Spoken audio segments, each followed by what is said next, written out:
রহমতুল্লাহি ওয়া বারাকাতুহু।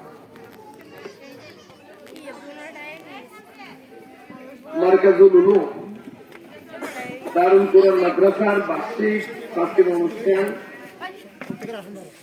সমাপন অনুষ্ঠান, অভিভাবক সমাবেশ।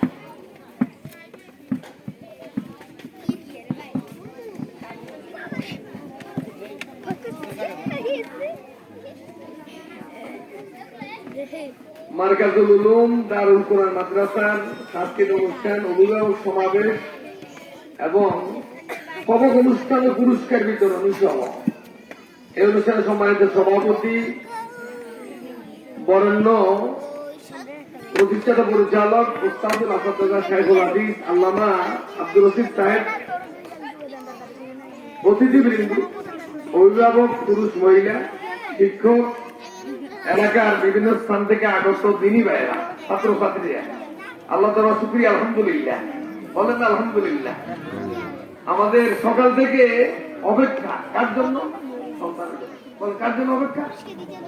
এই সন্তানের জন্য দীর্ঘ 10 মাস কিন্তু মায়ের দ্বারা অপেক্ষা করছে।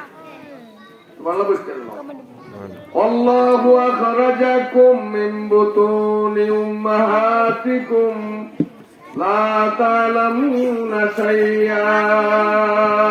সুবহানাল্লাহ।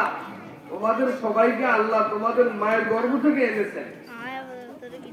এই অপেক্ষা দেখা গেছে তিনি মা বাবা সবাই আত্মীয় সহ অপেক্ষা করতেছে কি নবজাতক আসতেছে, ঠিক না?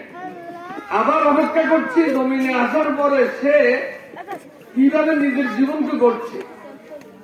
ফেরেশতারা অপেক্ষা করতেছে তার জান্নাতে যাওয়ার জন্য সে কি তৈরি হয়ে আসতেছে কিনা। সুবহানাল্লাহ বলেন না? যার কারণে দুনিয়ার জগতে তার অনেক মেহনত, অনেক পরিশ্রম তাকে এগিয়ে যেতে হবে। আলহামদুলিল্লাহ বলেন। এই মারকাজুল উলুম মাদ্রাসা হওয়ার কারণে এলাকার অজানা লোকদের জানার ব্যবস্থা হয়েছে কি হয় নাই? ঘরটাকে আলোকিত হয়েছে না অন্ধকার হয়েছে? মানে অন্ধকার জায়গা থেকে আলোতে আসছে। আলহামদুলিল্লাহ। এই জায়গাটা আমরা ছোটবেলা দেখতাম ডোবা ডোবা, এখন এটা কি গেছে জান্নাতি একবার। সকলে আলহামদুলিল্লাহ। আমরা অনেকেই রান্না বান্না বাড়িতে গিয়ে করবো, কিন্তু সন্তানের কারণে করতে পারতেছি। মিডিয়া ভাই হয়তো মনে করেন হুজুর লম্বা করবে, আমি সংক্ষেপে কথা শেষ করবো ইনশাআল্লাহ। খায়রুল কালাম মা কাল্লা ওয়া কাল্লা। ভালো কথা অল্প বাবা, বলার বাবা অল্প বাবা। এই মাদ্রাসা হওয়ার কারণে আমাদের সন্তানদের প্রতি আমাদের দায়িত্ব কমে গেছে, কমে গেছে। হুজুর অবসর গ্রহণের পরে চিন্তা করলেন এর আগ থেকে এর আগে আমি হাজার হাজার ছাত্রছাত্রীকে বলেছি নিজের এলাকাকে আলোকিত করার জন্য আমার কিছু করা দরকার, যার জন্য এই দারুল কোরআন মাদ্রাসা প্রতিষ্ঠা করেন। আলহামদুলিল্লাহ। স্বতন্ত্র হিফজুখানা, স্বতন্ত্র নুরানি মাদ্রাসা আস্তে আস্তে জমাত লাইনে উন্নীত হোক, এটাকে আমরা চাই। এখন উন্নীত হওয়া বলা সহজ, easy to say but difficult to do. বলা সহজ, বল লেখা করা কঠিন। এখন 10-এর লাঠি 1-এর বোঝা, কি করতে পারলে সব কাজ তোমরা। 10-এর লাঠি এখন কি কাজ হচ্ছে? সন্তানকে মাদ্রাসায় দেওয়া, সন্তানের হক আদায় করা। প্রতিনিয়ত আমরা বাজার সদাই যে খরচ করি, একদিনের খরচ একটা সন্তান পিছনে 1 মাসে লাগে না। আমার মাদ্রাসার সবে একদিন শব্দ লাগে না, অথচ আপনার মোরগ, গোস্ত, মাছ, তরি তরকারি, মাছের যে খরচটা এর 10 ভাগের 1 ভাগ সন্তানের পিছনে বিনিয়োগ করেন, দেখবেন আপনার সন্তানটা সোনালী সন্তান হবে। সুবহানাল্লাহ। লা তুলহিকুম আমওয়ালুকুম ওয়ালা আওলাদুকুম আন যিকরিল্লাহ। তোমাদের সন্তান সম্পদকে আল্লাহর জিকির থেকে আলাদা করে দিও না।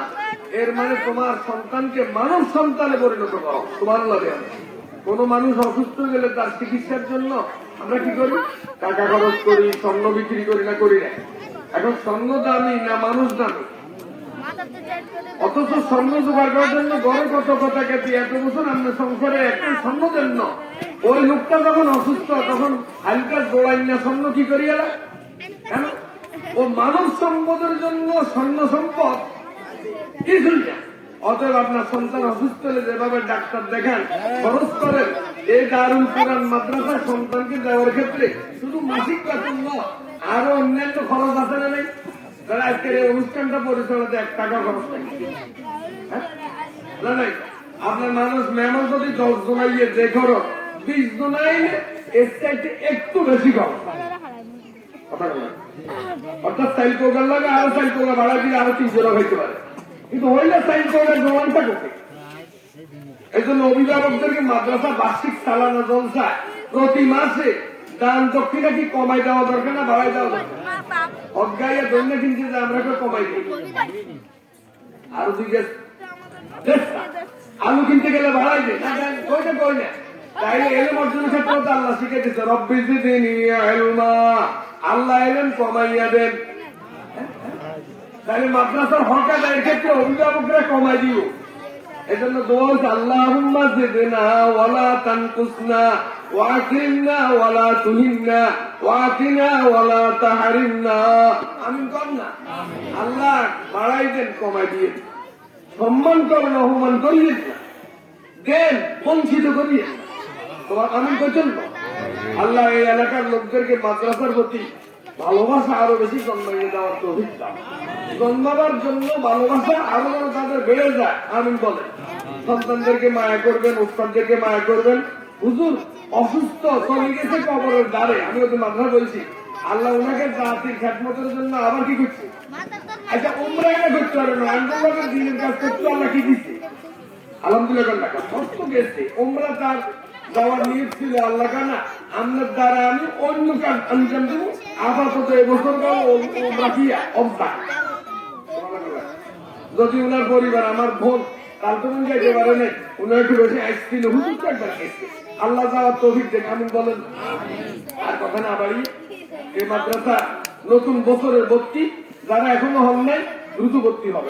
মাদ্রাসার প্রতি মাসে বেতন মাসের 5 তারিখে দিয়ে দিলে আগের খরচ প্রথম খরচ মাদ্রাসা খরচ পারবেন ইনশাল্লাহ।